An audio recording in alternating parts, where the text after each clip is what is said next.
Good evening, everybody. Thank you very much, Lee. Thank you very much, everybody, for attending this evening. Excuse me. Just a very quick welcome from myself as Head of School for Human and Social Sciences at Buckinghamshire New University to welcome you to this series of talks that's been put together by Lee. Eunoia, of course, a word that has a number of different meanings, and in looking up the definition of the word, I found a particular definition that I was more drawn to because of the work of Lee, specifically on the MA, which this kind of launches the MA on spirituality, ecology and mental health, but also the series of talks. And that definition is beautiful thinking. And so I can see from the range of speakers that we've got and from the topics that is certainly going to be a week of beautiful thinking. And I hope everybody enjoys this series of talks. I know I certainly will. But yeah, thank you very much to everybody joining. Thank you also to Mick, Professor Cooper this evening for his talk and all the other speakers that are joining later on in the week. Thank you, Lee. Thank you ever so much, Kieran. So Professor Mick Cooper is an internationally recognised authority in the field of counselling. He is a prolific author of a range of texts on humanistic and existential and relational approaches to counselling. And along with John McLeod, he's developed the pluralistic approach to counselling. Mick is also director of the Centre for Social and Psychological Transformation at Roehampton, and I'm particularly looking forward to this talk that he's speaking on tonight, Psychology at the Heart of Change, which for me, I believe this book is a really important book and is really timely for this moment. So I'm going to pass over to Mick, really looking forward to this. Warm welcome, and over to you. Thanks a lot, Lee. Lee, is there any chance we can let people turn the cameras on if they want to? It's always nice talking to faces rather than myself. You know what it's There's like. some cameras coming on, and absolutely.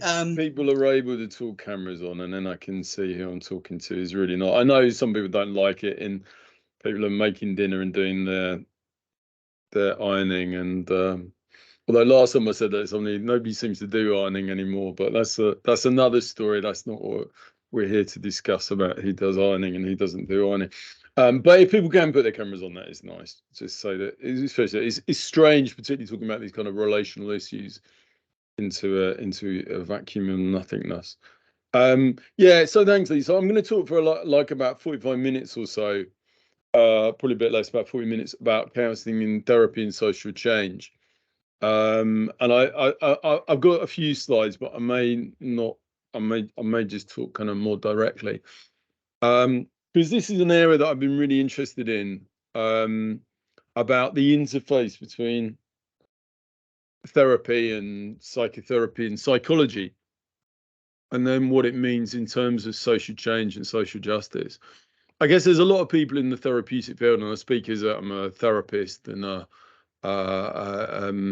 psychologist, working very closely on a one-to-one level with people over my career. And like me, there's a lot of people who've been involved in that therapeutic field, therapeutic work, who also have a real interest in social justice and how issues of equality, of radicalism, of progressivism kind of run alongside the therapeutic work that we do. And kind of over the years, people have tried to find bridges, and it feels like there's a really fertile space in between these two areas. I guess it's something about when you're working as a therapist, you're working right at the forefront of people's kind of lived experiences, people's struggles, people's pain, people's lives. And that's what kind of social justice is all about, really. It's about so much of that is around trying to reduce the suffering that people experience, try and bring about a world in which there's more well-being, more thriving, more eunoia. I think if I'm using that in the right way. I've never heard that word before, Lee, so it's a nice one. Apparently it's also it's the shortest word in the English language with all the vowels in it, which I'm not sure if that's why you chose it, Lee, but I think I remember the word from when I was about 5 or 6, looking at these books about incredible facts. Well, if you don't learn anything else this evening, that's one thing you've learned. Eunoia has all the vowels in it, not in the correct order though. But yeah, no, but there's been a lot of people in therapy who really wanted to, I think, explore social justice. And, you know, you go back to the earliest psychoanalysts like Reich and Adler. I mean, there's even debates about whether Freud was quite radical in many ways and was quite progressive. I think he's often seen as quite conservative. Certainly my kids will have not, you know, when I talk to my kids about Freud, they don't want to know anything about him. It's absolutely been cancelled. You know, but I think other people have interpreted in a much more radical sense. There's organisations like Psychotherapists and Counsellors for Social Responsibility, which has been active over the years and started by people like Susie Orbach and Andrew Samuels. One of the big developments in the counselling field at the moment of clinical psychology is what's called the power threat meaning framework, by people like Lucy Johnson, and that's really tried to kind of redefine mental suffering in terms of social factors, and much more looking at the kind of the roots of psychological distress in terms of inequalities and in terms of social justice issues, and has really kind of had quite profound impact over the last couple of years on the field, and really trying to move away from a kind of diagnostic understanding of mental distress as something that goes on inside people, towards an understanding where distress is about injustices, is about power, is about threat, as the name suggests, is about trauma. And of course, trauma-informed approaches have a kind of social justice understanding often as well. I think in terms of one of the things I've tried to do over in recent years is, or really in the last year, this isn't so much in my book, but it's just kind of map out some of the interfaces between therapy and social justice. And it kind of goes both ways. There's kind of ways in which social justice can inform therapy, and then therapy can inform social justice. And I mainly want to talk about the latter in this brief talk, about how therapy might inform kind of approaches to social justice. And that's really what my book, Psychology at the Heart of Social Change, is about. Is very much about the way that we might be able to inform social justice work through therapy, and the kind of potential role it can have. Let me just see if I can share that slide. So this is the book that I've just recently come out, Therapy at the Heart of Social Change, by Policy Press. And just kind of mapping out the different areas where social justice, I won't go through all of these, but where social justice and therapy comes together. But you can see here that there's a kind of whole range of areas: social justice contribution to therapy, and then therapy's contribution to social justice. And some of these kind of areas where social justice contributes to therapy have been really interesting developments. A lot of this has been happening in the States around kind of multicultural practices. So there's been issues around, for instance, questions like broaching, and the idea that as therapists you should bring in issues of difference into the therapeutic practice, and actually talk about, you know, if I was working with a client from a black client from a person of color, that I would recognize those differences and make sure the client really felt that they had a space to talk about differences when they were coming to see me. And it's an interesting idea. I mean, it's also quite controversial. I think some people would feel that broaching difference could potentially put clients on the spot, make them feel that, you know, that they're seen through their difference rather than that difference being part of them. So there's been some interesting discussions about whether broaching is a kind of thing that, whether you're a coach or whether you're a counsellor, it's something that you should be doing. Bridging is another one, about whether you bring in your differences as a therapist or, again, as a coach. Do you say to a client, for instance, if they're talking, if you're a person of color, do you say, well, you know, as a person of color, I've also experienced some of those marginalizations, and that's something that you know, that I understand deeply. The tradition in therapy has been often a much more boundaried one, in which you don't bring in so much of your experiences, but in the multicultural competencies, they talk about bridging. They also very radically talk about advocacy, and the idea that in therapeutic work you You act as an advocate for the client, and that you advocate for the client on social justice issues, so that if a client, for instance, is experiencing bullying in the workplace, that's something that you might address and help them think about how they would address. But going beyond that, you might also address it on behalf of the client. I mean, in the therapy field, again, there's always been quite a psychodynamic emphasis on protecting the therapeutic space, if you like, from the kind of outside world and focusing on intrapersonal processes. But in the States now, there's a lot more work around, I guess, partly because in the States, counselling comes from a social work background, which is less of a tradition in the UK. But whether as a counsellor, part of your role is to advocate for the client. So there's been some really interesting discussions there about like how we can practice therapy from a social justice informed perspective that really takes into account issues around difference, issues around marginalization for clients. But as I say in my book, and what I wanted to mainly talk about is the other way around, which is, what does therapy and therapeutic understanding have to contribute to developing a social justice, progressive, if you like, informed vision of society?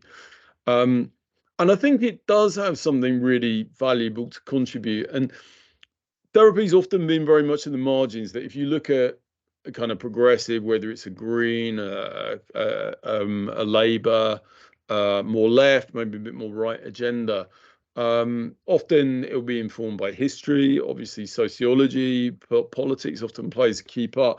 But psychology and therapy are often or coaching as well, are often really absent from discussions, debates, information around how we develop political systems and political thinking. And what I argue in my book, and what I feel really passionate about, is that psychology does have a really valuable place.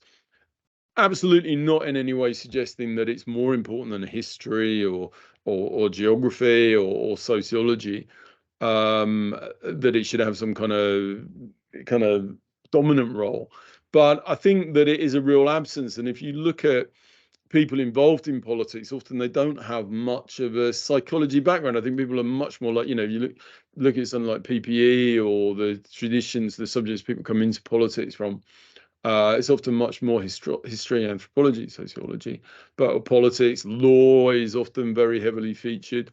But I think the psychology can have a really important place to play in how we think about and how we develop politics. And I just want to talk about some of the reasons why I think that psychology can do something useful here. I think the first one is about understanding why distress comes about and how to ameliorate it. Politics is a lot about creating a better society. It's about creating a world in which people can flourish more and in which people can have greater well-being. That's the kind of sine qua non, really, of politics. Is what we're doing in politics is trying to create a more functioning, a better world. And just at a very basic level, we know that some of the causes of distress are very much psychological, certainly not all of them. And that's, we also know that some of the causes of distress are around things like poverty, insecure housing, racism, homophobia, political oppression. All those things are important, but there are also just some very core things that as psychologists, as coaches, as people in the psychological field, we know cause distress. So I'm talking about things like insecure attachments, trauma, negative self-esteem, low self-esteem, feelings of meaninglessness in life. These are things that make people miserable, and we know that they make people miserable. Trauma, there's a massive amount of evidence now.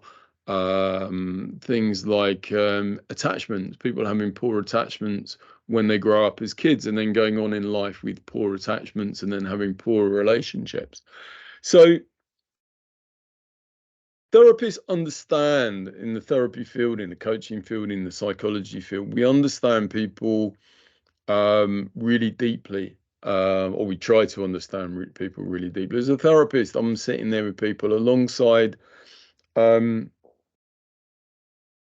Really significant pain. You're listening to people at the real.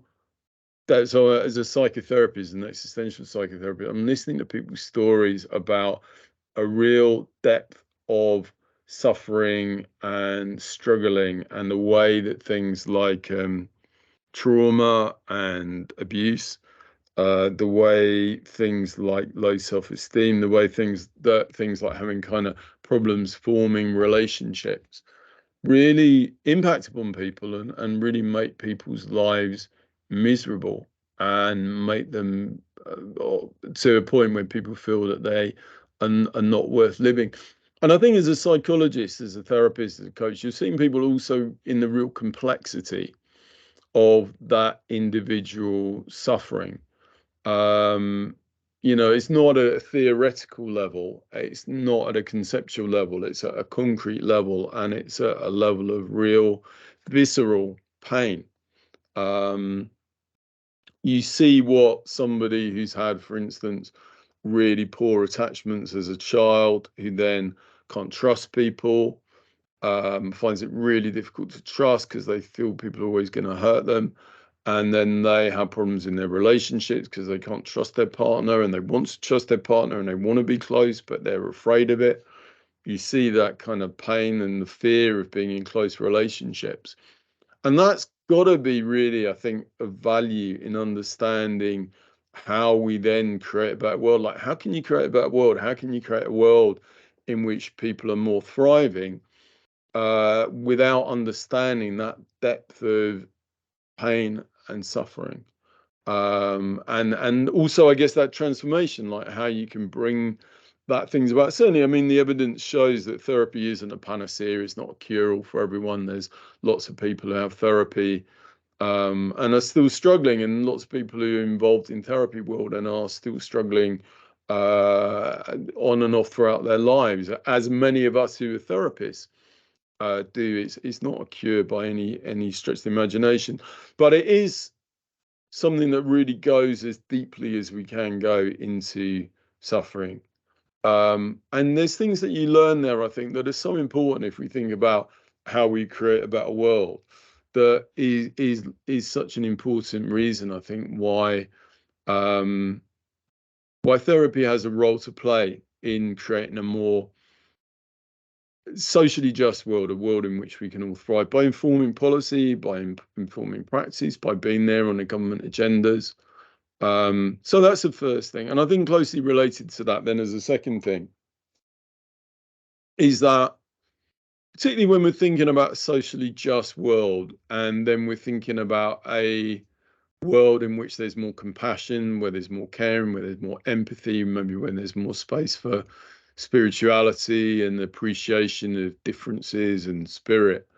But what I think you see as a therapist is that as change happens, people have more space for that in their lives. That's not to say that everybody needs therapy and that therapy is right for everyone, but therapy and the therapeutic work that people do frees up compassion. That where people are really suffering, where you're with someone who's really suffering, where you're really suffering yourself. And the obvious example of that is Maslow's hierarchy of needs. I'm sure everyone's familiar with the idea of kind of safety needs. And if you have that, you can move on to actualization, but also you can move on to having more space for others, to be able to think more about others. That if you are really up against it, if you feel in your life like you are just fighting for survival, even if physically you're not, but mentally, emotionally, if you feel like every day is an absolute battle, that you have to protect yourself, it becomes very difficult, I think, to be able to give, to be compassionate, to care about others in that space. And I think what you often see in the therapy journey is somebody, as they go through that therapeutic process, does open that. Carl Rogers, who was a kind of key figure in humanistic psychologies, which is at the core of a lot of counselling, really said that we all have that social relational potential within us, but when other needs and wants dominate, it can be very difficult for that to be able to flourish. And it's only, for instance, in a relationship where someone feels safe, that they can then start to maybe think about their partner and give more compassion to their partner. I mean, I guess it can go in the other way, you know. In therapy, it can sometimes make people, I think, more self-focused. It can lead to a kind of discourse where everything's about me, or it fuels that at the very least. So it's not just in a kind of pro-social direction, but I think overall the evidence would suggest that it tends to allow for a kind of breathing, if you like, a kind of breathing and a relaxation and an opening out that can then let others in and let more space for others and for dialogue. And I think that's not just therapy. The third thing I wanted to say is that therapeutic, not practices and not kind of just sitting in a room with somebody, but therapeutic principles, that what comes out of that is a number of ways of being and a number of kind of forms of kind of training or development that are for everybody, not just therapists, that have a really positive role to play in developing a more caring, compassionate society. And in my book, I talk about a number of different ones. So one of those, I think, is positive parenting. You know, which is not therapy per se, but is a way of doing parenting that is about being caring, loving towards our kids, empathic, understanding, non-judgmental, but at the same time being boundaried. And there's great books like Philippa Perry's book about what is it, being the parent you always wish you had, and you know, there's a great title by Philippa Perry. And it's just one of many takes around what's called positive parenting, which, you know, if we were going to have policies about how, asking this question about how do we create a more compassionate society, I just don't see how you could do that without helping parents to learn what it means to parent. You know, I've got friends of mine who are just going through the adoption process, and the amount of training and focus and vetting that they need to have. I was just saying to this friend of mine, you know, it's amazing that people can go into parenting without any really skills training at all. And so much of what we see as therapists is a result of people not having access or the right. It's not that people often don't want that training, but don't have access or the ability to learn what it means to be an effective and an effective parent who can bring up people to be citizens in a way that is caring and open and pro-social, rather than threatened, aggressive, competitive, toxically masculine. You know, has got a lot to answer for. If we were going to, you know, change policies, like why aren't Labour, Green, progressive parties, why do they not have policies which are putting positive parenting right at the heart of their policies? Because if you want to create a society where people can be cooperative and collaborative, and surely that's the heart of progressive policies, train parents to bring up kids that can do that, rather than kids who are scared and threatened and need to boost their self-esteem through aggression towards others, rather than feeling valued as part of members of the community. And then again, that's not to say that's the only reason why people behave in aggressive ways. You know, there's economic determinants, there's a lot about inequality, no doubt has a role to play, but helping people learn those skills, helping kids learn those skills of how you deal with emotions and emotional distress in ways that can build compassionate societies rather than competitive, hostile societies, surely should be at the heart of progressive policy. And then closely related to that, there's also about social emotional learning.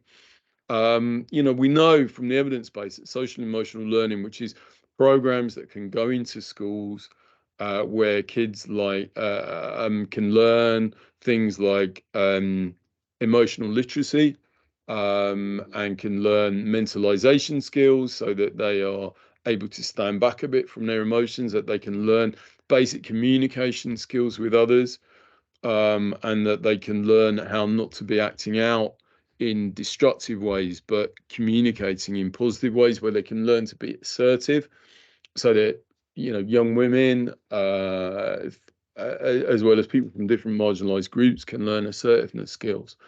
You know, if I was in government and somebody asked me a question, you know, what would you do if you're prime minister? I mean, that is the one thing that I would try and do more than anything else, is, as well as positive parenting, putting programs in schools where kids can learn how to relate to themselves and others in positive, compassionate, cooperative, caring ways. It seems just crazy to me that kids learn about maths, and, you know, we have Rishi Sunak talking about the importance of maths.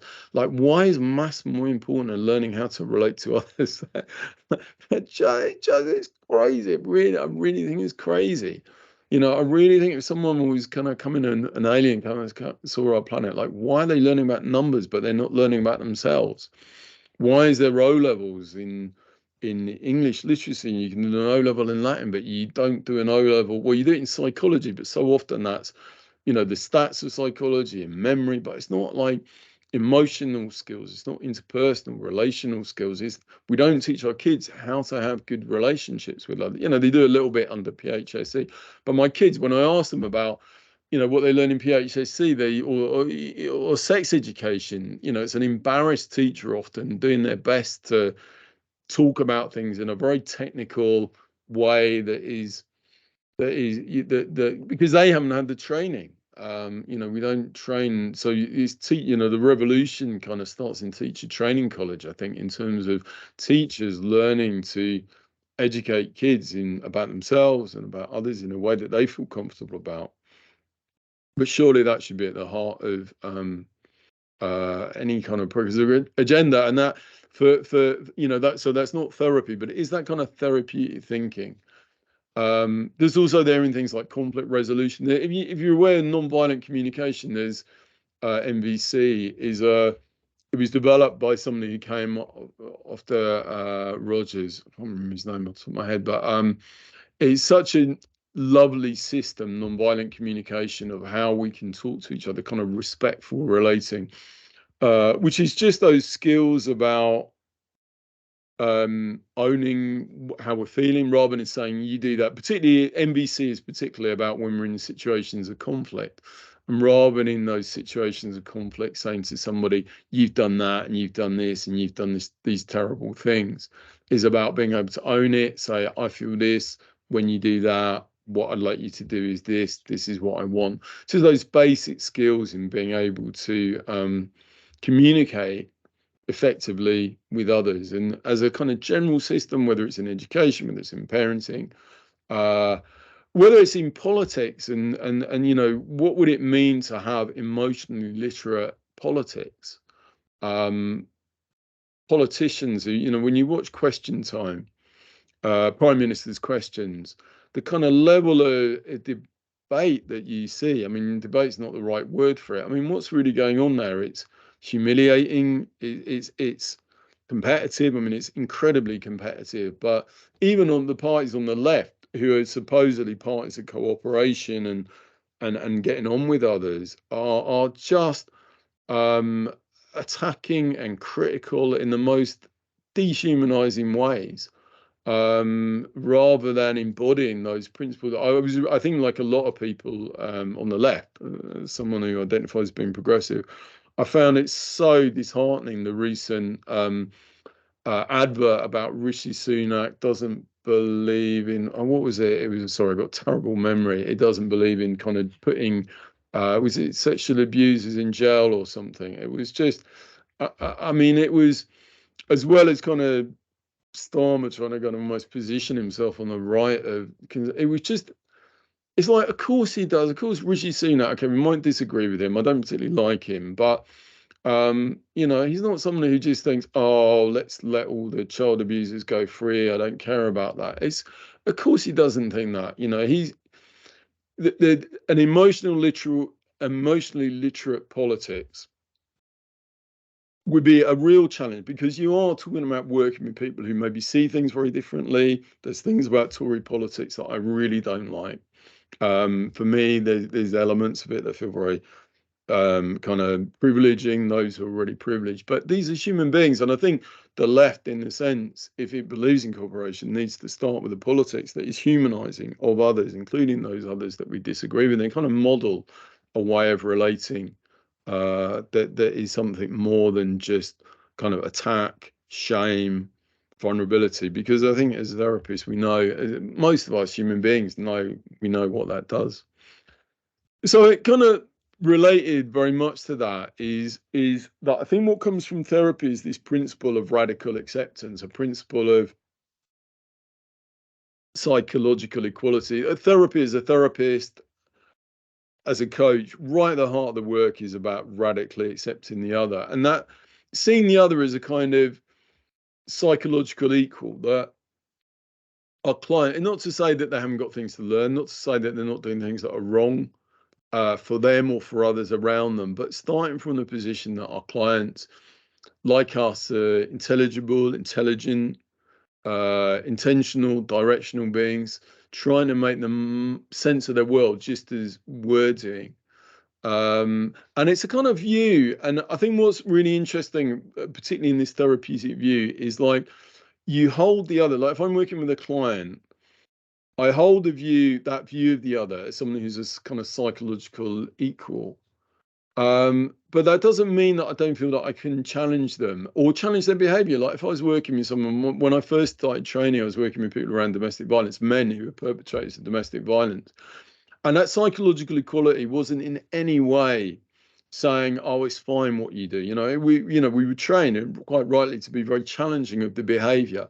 But something you really learn in the therapy world is about valuing the person while challenging the behavior, making that distinction between someone's intentions and the effects. Because, for instance, in working with men who are perpetrators of domestic violence, what I saw when you go into those experiences and try and understand it is just a lot of vulnerability. That's not to say that they couldn't be incredibly damaging, and we know how awfully damaging that domestic violence can be, but at the same time, what I also saw as a therapist there was the vulnerability and the fear that tended to drive. I mean, it was about power, but it did often come from a place of powerlessness, and that's not in any way to excuse it or in any way say, look, this isn't so important.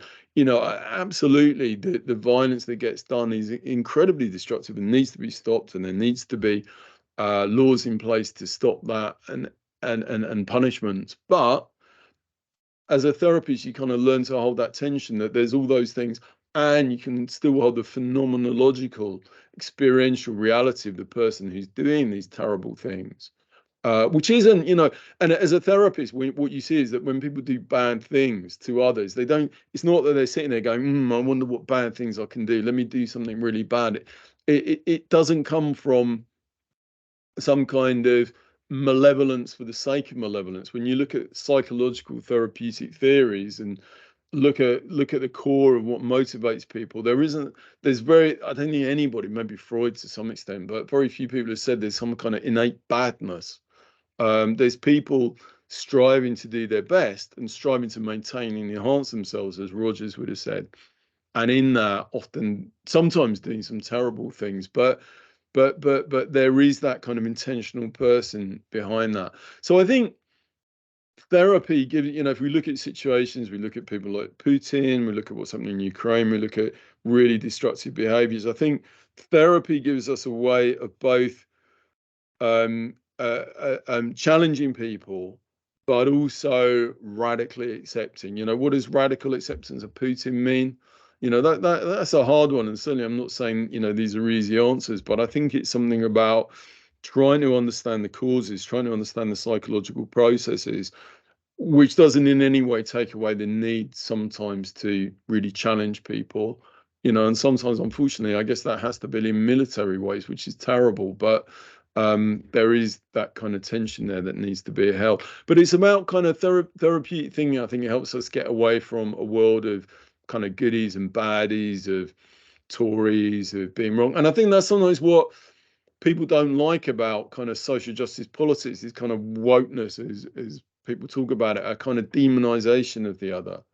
That there aren't demons out there. There aren't There are people who do very destructive things, but there aren't, you know, the world doesn't split into good and bad. And actually that idea that everybody has this kind of badness in them is one that, if you really believe that, it makes it very hard, I think, to hold a kind of social justice progressive perspective, because basically you're back into a kind of Hobbesian world of everybody's out for themselves. And if you believe everybody's out for themselves, then ideas like equality, compassion, cooperation really struggle. I think for me, a kind of belief in social justice is really tied in with a belief in the goodness and the potential and the spiritual possibilities of everybody. And that needs to be everybody. It can't just be a select few. Certainly, I think for a progressiveness to be progressiveness, it needs to be a belief that that is there in everybody, and a belief in a kind of optimism and hope and possibility, rather than seeing failings and badness and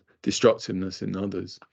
So I think therapy can and therapeutic thinking help us kind of explore, if not answer, explore this idea of kind of radical acceptance, but also challenge. And as I was saying, develop a kind of emotionally literate politics that is about accepting and valuing others, trying to understand others, engaging in genuine dialogue, you know, having proper conversations. There's a wonderful organization that we've started doing some work with called Compassion in Politics, who've come from a very different place, but compassion in politics. If you go to the task website, therapy, we've set up a network recently, Therapy and Social Change, if you're interested in any of this. And if you go to that website, there's a talk that the founders of Compassion in Politics did recently. And they're really, I thought it was a lovely talk about their work, about really going into political organizations and really trying to bring in a spirit of compassion and care and an emotionally literate politics that is about compassion and care to others and also to self, rather than that kind of blaming.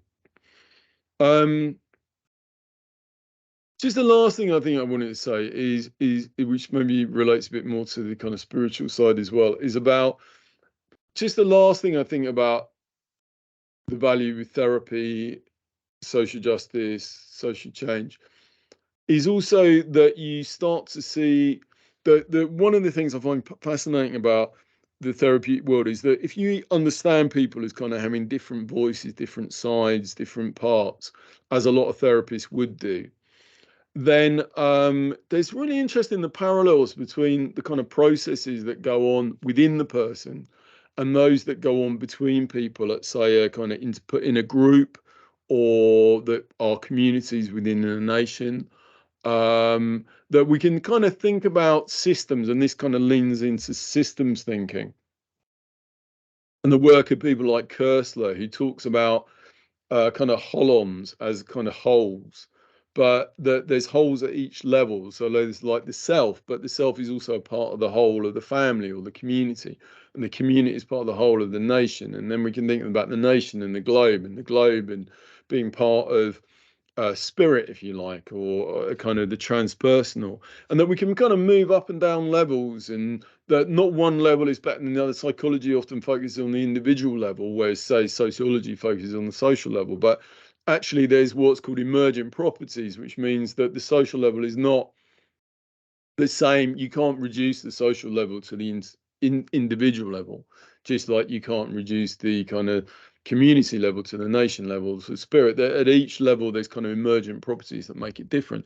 But we can also see kind of parallels, and I just think it's so interesting, the parallels between what you do as a therapist and what, say, somebody who's working between communities as a negotiator or a mediator will try and do. So if you're a peace negotiator, because if you're working as a therapist, what you're always trying to do is like give space for the different voices within a person. I'm really aware as a therapist when I'm working with somebody that there's some parts of them that are more dominant and some parts more marginalized. Often there's a very dominant kind of critical part that a client will come in with that tells the person that they're useless and you're not good at anything. And often there's then a more marginalized side, which might be the person's vulnerability. Or their strengths. Sometimes it's somebody's strengths that really is struggling to find a voice in that intrapersonal world. And that there's these big, brutal, dominant voices saying, you know, I'm not allowed to feel any vulnerability. I'm not allowed to feel good about myself. I'm a piece of crap, and that's all that I am. And it's such a kind of powerful totalitarian voice. And when you start thinking about it as a totalitarian voice, you start thinking about other groups and what happens when you've got one voice dominating. And you know, you can imagine a group sitting around where you got one person saying everything's crap, or a family saying everything's crap, and just how unproductive that is.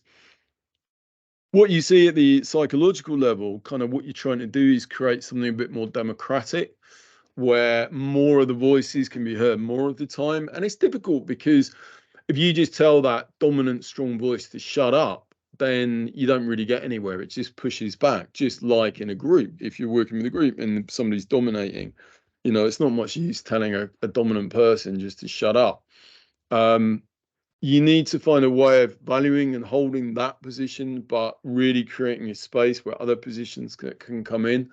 I think as a society, you know, how do we hear more marginalized voices of trans people, of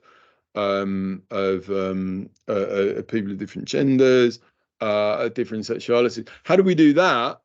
But how do we do that in a way that doesn't just then leave other people feeling silent? Because we know that, you know, and we see that at the moment, you know, the whole issue around trans politics, for instance. And my kids were telling me about stuff in Texas at the moment where now you're not allowed to, what was it? There's such a strong pushback against, say, trans people or trans voices being heard because, and again, you know, you can be very critical of that. And I certainly personally feel very critical of the results of those actions. But also, I'm pretty confident that underneath that, those kind of moral majority, so-called moral majority voices in the States, I'm sure there's a lot of fear and people feeling threatened and feeling that their ways of life are being destroyed and their values are being destroyed. And so from my sense is that just fighting against that is not going to be particularly constructive, that somehow there needs to be a hearing. It goes back to that question about what is an emotional, literate way of engaging, both on the interpersonal level, but also on the interpersonal level between communities. So we can kind of move up and down levels, and we can think about principles of change at different levels within the person, between the person. And I think that gives us the possibility of learning from different systems ways of thinking. And maybe also one of the things I do in my book is think about what are some of the common principles perhaps of positive change, like dialogue, like communication, like recognizing difference and diversity, like being nice to each other. I think that's vastly underrated, just being nice to people. And that's, you know, when people's voices start being a bit nicer to each other as well, I think some helpful things happen.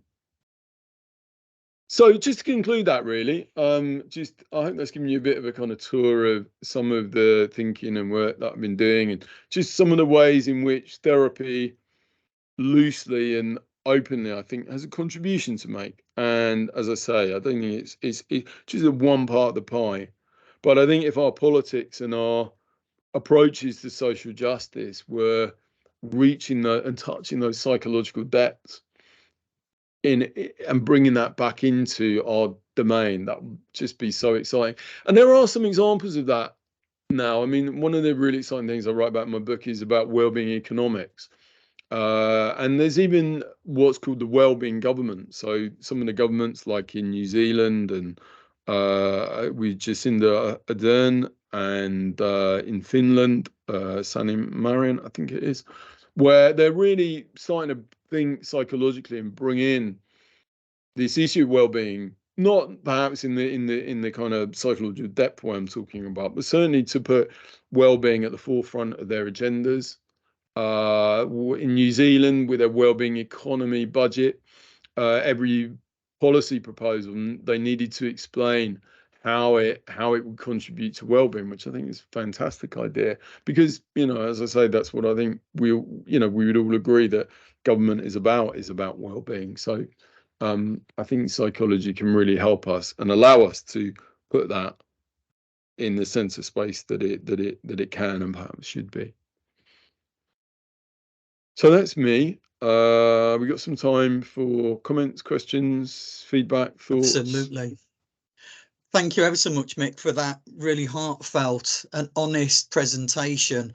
What I get from that is some real profound insights from years of practice. And yeah, let's open this up for some questions. Matthew, is there anything there that's come up, or anything that you've got from people that they want to share? I appear to be in the dark for some reason now. You need to put a few pennies in the meter, Lee. But that said, again, it's all about sustainability and so on. We can see you just about. So thank you, Mick. Yeah, on behalf of Lee, echoing what Lee's saying, also others. In terms of questions in the Q&A, so we've only got one at the moment. So this is where people, if they wish to post something into the Q&A, now's a good time to do it. And I know some people may be able to unmute or not, so I'm not sure if Penny's one of them. But the question that's come from Penny, that I think particularly around the time when you were speaking about compassion in politics. So the question there was, how can you translate this concept into the workplace? What about developing compassionate employers? Yeah, absolutely. I mean, I think that there's also the, what's it called, the Compassionate Foundation. Paul Gilbert's done a lot of work around compassion, and I think that's, this issue of the compassionate workplace is a really important one. Like, what's a compassionate school? What's a compassionate prison? What's a compassionate health service? So I think it's very applicable to the workplace. And I think, again, that it's somewhere where therapeutic ideas have a lot to offer. I think it's about empathic and caring management, that really having managers who have some psychological skills and understand what it is that people need to feel safe, and contained and understood. I mean, people go into management all the time with so little skills in lots of areas. Not. This is not directed at any managers here, by the way, just in case you've got managers. But yeah, there's so much possibility for employees feeling understood. And part of that is within, part of this is within, the limitations that we have now. One of the things I talk about in my book is that, and again, thinking about it at different levels, that partly I think compassion and understanding and cooperation can create a more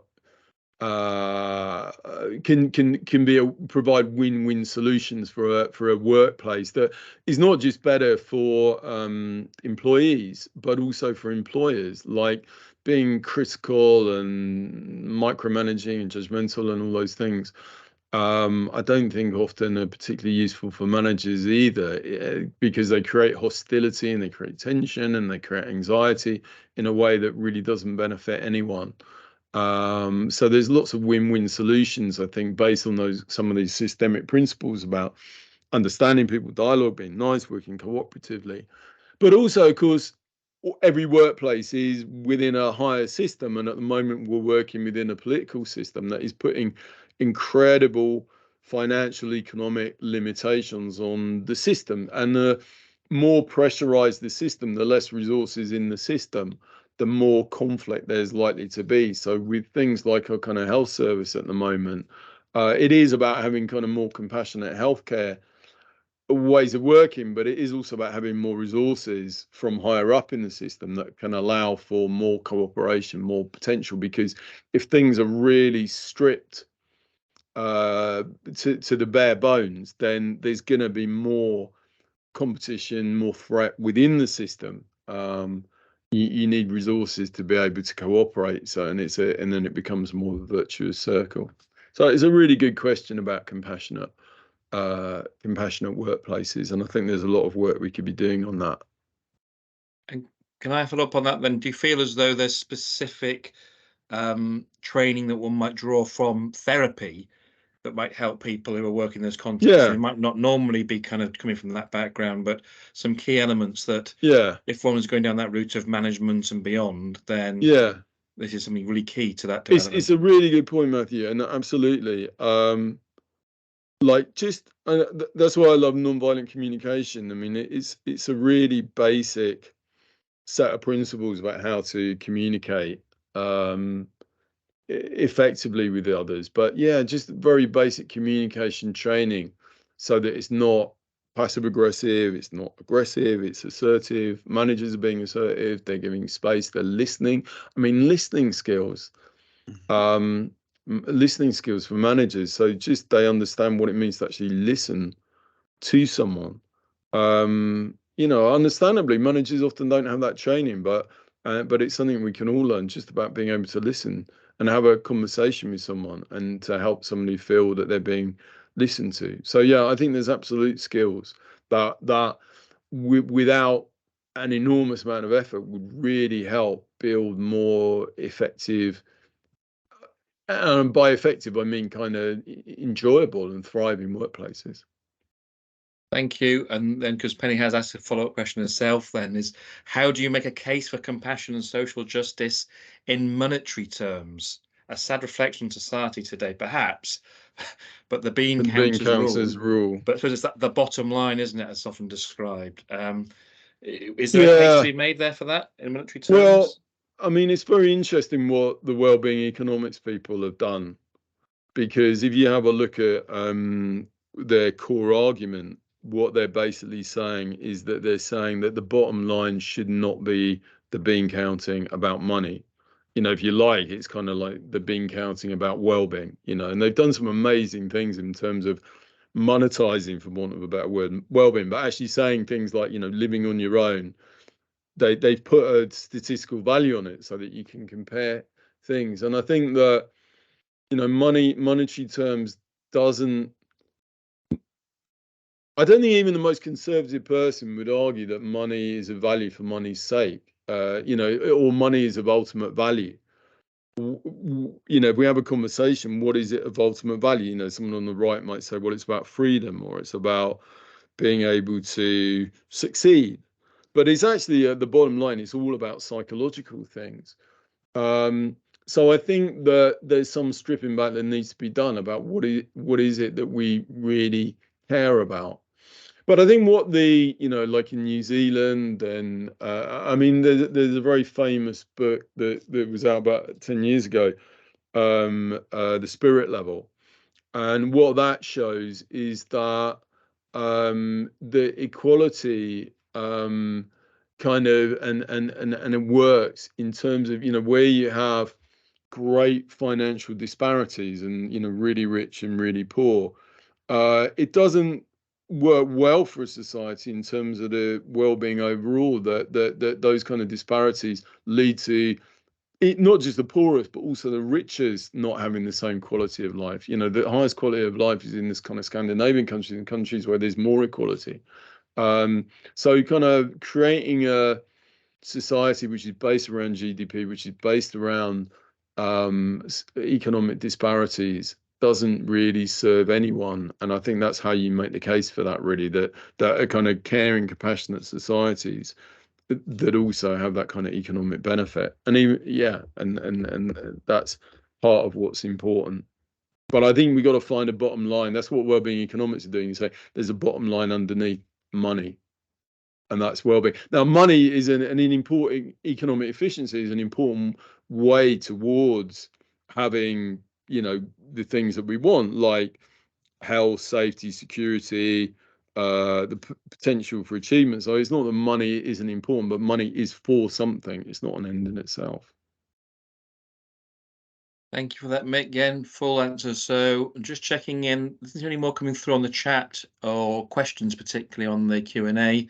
And noticing the time anyway. Pass back to you, Lee. Anything else wants to come in at this point? So, Mick, really heartfelt thank you for that tonight. I think there's a lot there for us all to take away. You know, just as we bring this down, if there's one thing that we could all go away from this presentation tonight and do to make a small difference in this world, what would that be for you? What kind of question is that, Lee? That's a tough one. What would you do?